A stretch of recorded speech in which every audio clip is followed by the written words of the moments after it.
रहीम। सबसे पहले तो पंजाब की फतह पर तमाम पाकिस्तानियों को मुबारकबाद। जिस तरह इस इम्पोर्टेड पीएम के बेटे इम्पोर्टेड सीएम को अवामी ताकत से निकाल फेंका, जरूरी है अवामी रद्द-ए-अमल सिंध में भी नजर आए। इस 14 साल पीपल्स पार्टी की सिंध हुकूमत के खिलाफ क्यों हर साल ये शहर डूब जाते बारिशों में, क्यों कराची के लिए बर वक्त साल पहले 6 महीना पहले तैयारी नहीं की जाती। हर साल का यही रोना, हर साल बच्चे डूब रहे हैं बारिश में, सैलाब के बाइस बच्चों को करंट लग रहा, ईद में माल मवेशी को करंट लग जाता, जगह जगह ट्रैफिक ब्लॉकेज, गाड़ियां फंसी रहती, घरों में पानी दाखिल होता, साजो सामान फर्नीचर तबाह हो जाता, सीवरेज का सारा निजाम दरम बरम हो जाता, नालों के इर्द गिर्द जो आबादियां होती वो सब डूब जाती। कोई शख्स बावजू मस्जिद नहीं पहुंच सकता नमाज के लिए, कोई खातून अपने स्कूल कॉलेज बाइज्जत तरीके से नहीं पहुंच पाती, और शहर एक कचरे का मंजर पेश कर रहा होता, आलूदगी जगह जगह, ताफुन बदबू जगह जगह,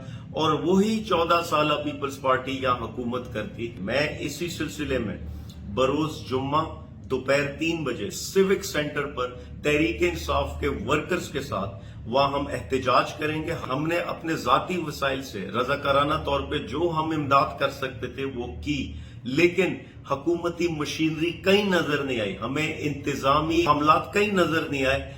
क्यों Karachi water and sewerage board ने बर वक्त सीवरेज के मामलात को दुरुस्त क्यों नहीं किया? क्यों सॉलिड वेस्ट मैनेजमेंट ने शहर में सफाई को बर वक्त यकीनी क्यों नहीं बनाया? जगह जगह कचरा क्यों मौजूद होता और उसी कचरे के बाइस ये सीवरेज नाले चौक हो जाते? क्यों केएमसी ने नालों की बर वक्त सफाई क्यों नहीं की कि इन नालों में बारिश का निकासी बेहतर हो सकती? कुछ नहीं किया।